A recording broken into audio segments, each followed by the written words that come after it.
Hay una fuente que emana sangre de los españoles que murieron por la patria pobrecitas, madres cuando llorarán al ver que sus hijos a la guerra van.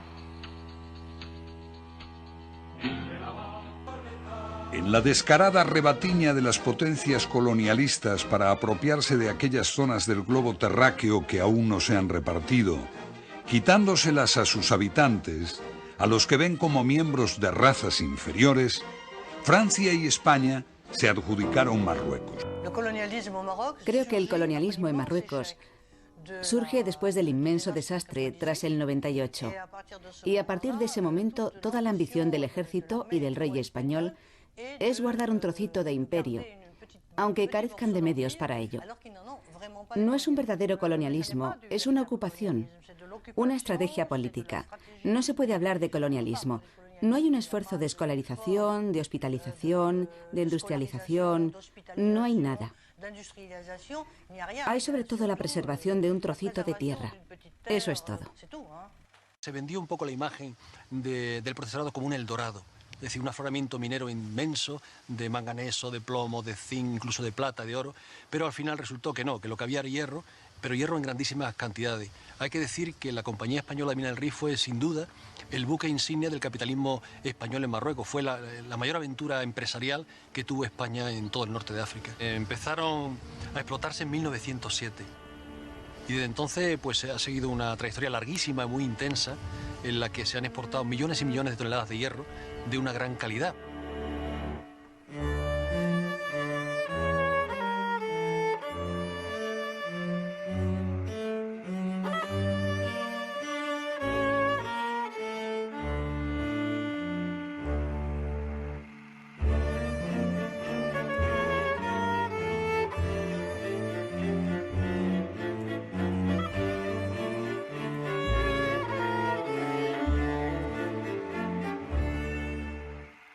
Desde el punto de vista del interés económico era mínimo, porque lo único que realmente producía algo eran las minas del Rif. Las minas del Rif que favorecían a una minoría, pero realmente desde el punto de vista, digamos, económico no era. Al contrario, yo creo que el protectorado español le costaba dinero al Estado español. Era una ruina, era un pozo sin fondo, ¿no?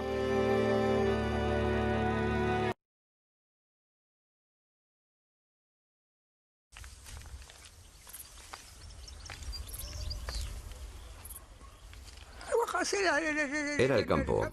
Éramos pastores, éramos jóvenes. Íbamos al bosque, a las montañas, para que pastara el rebaño. Y en verano pastábamos en el llano. Esa era nuestra vida de antes. ¿Qué iban a importarme a mí los caídes y el Jalifa o el Mekadem o el Saig u otros? No teníamos nada que contarnos uno a otro. En esa época todo el mundo corría por todas partes buscando comida. Las mujeres pasaban todo el tiempo al sol arrancando plantas para comérselas. Cuando ya hube crecido y me fui a la escuela coránica, me quedé un tiempo en la mezquita. Al que tenía bienes lo mataban. Al que dañaba a alguien lo mataban. Se peleaban por la tierra, por las mujeres. Esta tierra es mía. No, esta es la mía. Y se mataban entre ellos, como si mataran a un conejo. Cada uno tenía su fusil. No se te podía juzgar. Si te mataban, te vengaban si podían. Y si no, se volvían a casa. Los ladrones se llevaban a tu vaca. Se la llevaban y se la comían. ¿Qué les ibas a hacer? Si podías, te vengabas. Si no, te ibas a tu casa.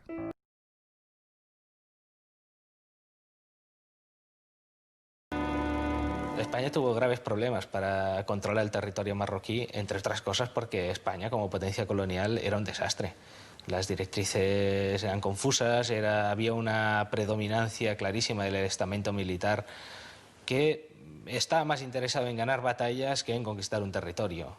Muchas veces Las grandes proezas coloniales de España en Marruecos, lo que se presentan como grandes batallas, eran pequeñas escaramuzas en las que sí, se daban muchas medallas, pero realmente no se llegaba a conquistar nada. En el verano de 1907, los marroquíes de Casablanca asesinan bárbaramente a 3 obreros españoles, 6 franceses y 2 italianos.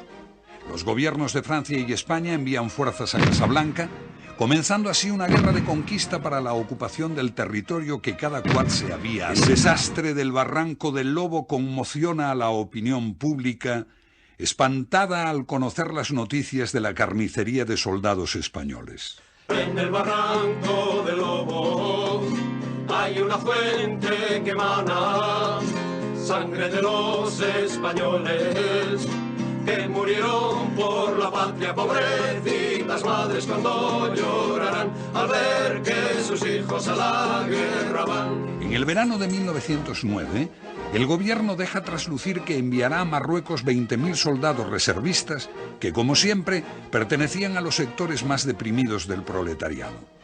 Muchos están casados y tienen hijos. Casi todos van mal armados y se hallan mal preparados física y moralmente. El domingo 18 de julio, en el puerto de Barcelona, cuando varias encopetadas señoras de la aristocracia intentan entregar escapularios, medallas y tabaco a unos soldados que son auténtica carne de cañón, se provocan los primeros tumultos populares contra el embarque de tropas. Estas algaradas se extienden como la pólvora y se convierten en una revuelta incontrolada. Arden iglesias y conventos, y en las calles se lucha contra la Guardia Civil, la policía y el ejército. Durante la Semana Trágica se produjeron cerca de 100 muertos, 800 heridos, fueron incendiados 112 edificios y la represión alcanzó a varios miles de personas, de las que 5 fueron ejecutadas, 59 condenadas a cadena perpetua y 175 enviadas al destierro.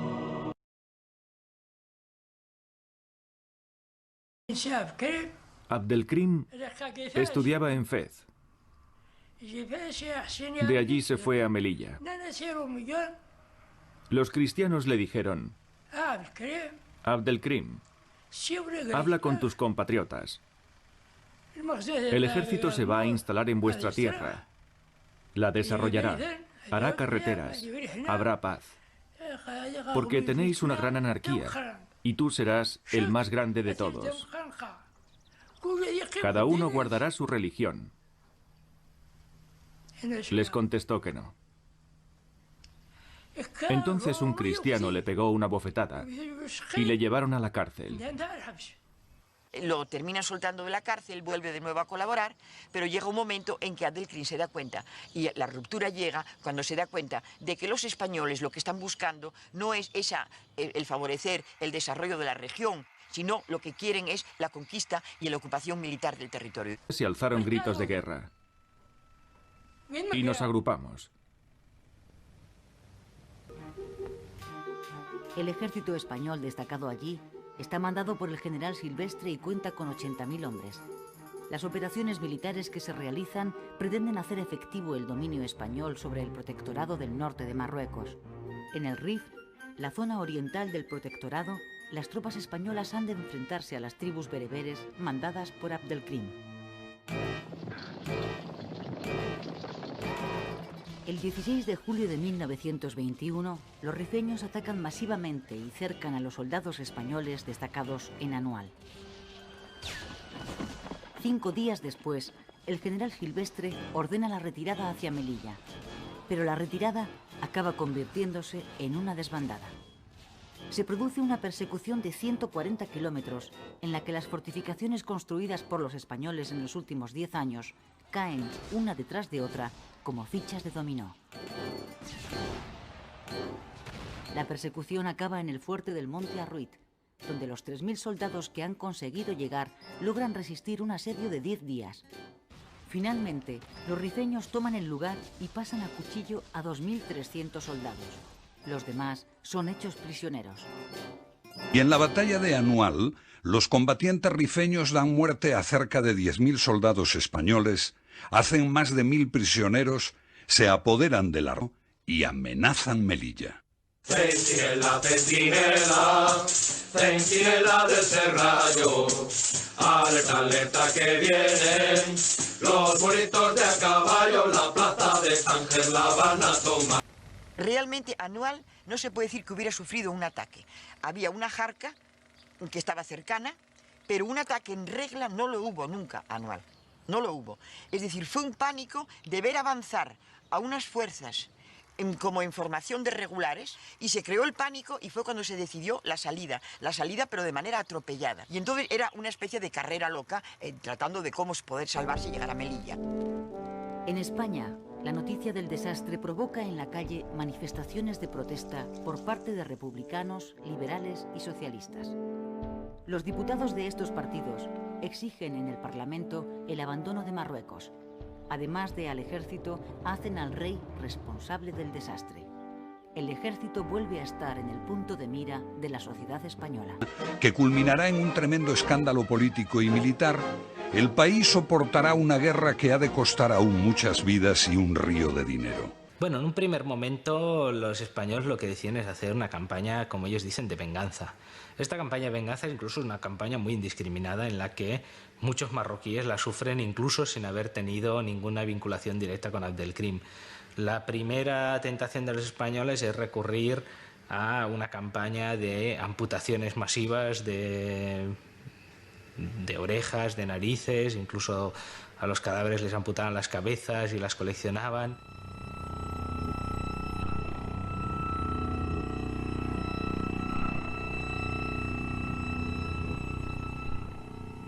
Entonces, la estrategia que se decidió a partir de Anual era de atacar, digamos, en la retaguardia con bombas de TNT, pero luego bombas químicas. En septiembre de 1923, el general Primo de Rivera da un golpe de Estado e instaura una dictadura militar con la anuencia de don Alfonso XIII, ocupándose de echar tierra a la investigación sobre las responsabilidades de lo ocurrido en Marruecos, que involucran incluso al rey.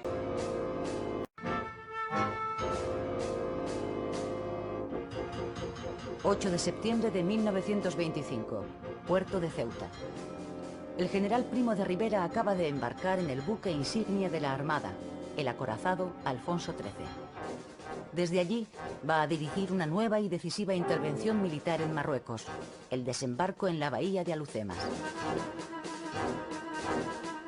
En esta ocasión se trata de una operación militar conjunta hispano-francesa.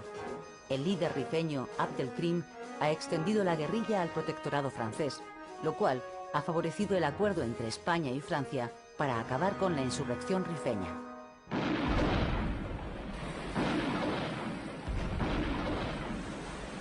El éxito del desembarco es total. Las tropas aliadas trituran a la resistencia rifeña en la bahía de Alhucemas en cuestión de horas.